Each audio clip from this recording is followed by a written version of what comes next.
Oy, ato sa pasibaw ang good news may gala ha sa mga wala ka update sa Facebook kay nag-trending na ni sa social media din sa syudad sa Digos ug sa lalawigan sa Davao del Sur. Migawas na sa syudad ang pagka-trending. Ha? Naabot na sa mga kining mga laagan, no? Matawag na itong mga laagan diha sa may Santa Cruz, mga laagan sa Banzalan, Magsaysay, Hagunoy, Padadas, Sulop, Kiblawan, Malalag. Naabot na sila ang balita, no? So maayong balita nga himuon, no? Giplano og himuon sa atong bag-ong Mayor Joseph Fortich Cagas.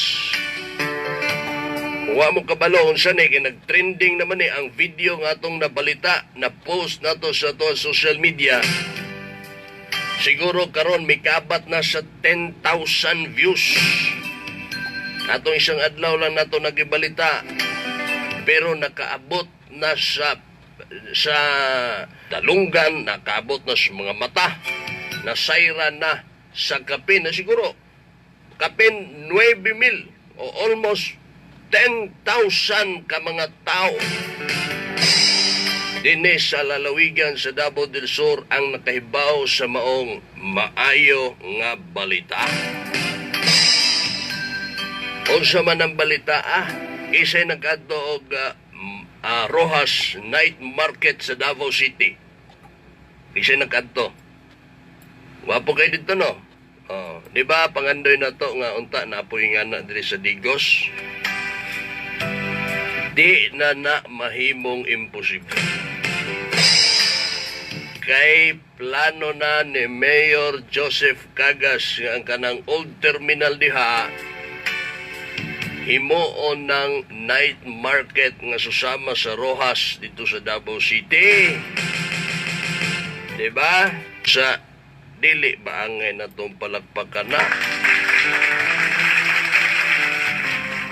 Dagan ng kay shares, dagan kay likes, mga maayong reaksyon, mga komento, o dagan kay views. Ibalita ba yun nato diri sa radyo? Syaro. Ang kanang old terminal, panindoto na ni Mayor, butangag mga suga, dungagan og mga hinlo og humot niya mga CR, og nindoton ang flooring og panindoton ang kanal para dili baho. Ang Digos Night Market Puhon. Mabangbang ha? Manigingon na to. Lahi ragyod pag kagas na ang magdumala kay dili kanang mapaymuslanon sa gahom, buutan, paglabaw sa tanan, project-oriented, walay pili nga manerbisyon. Kamo mga abantibot-bot, ay lang kayo magkaguol kay maapil man mo anak.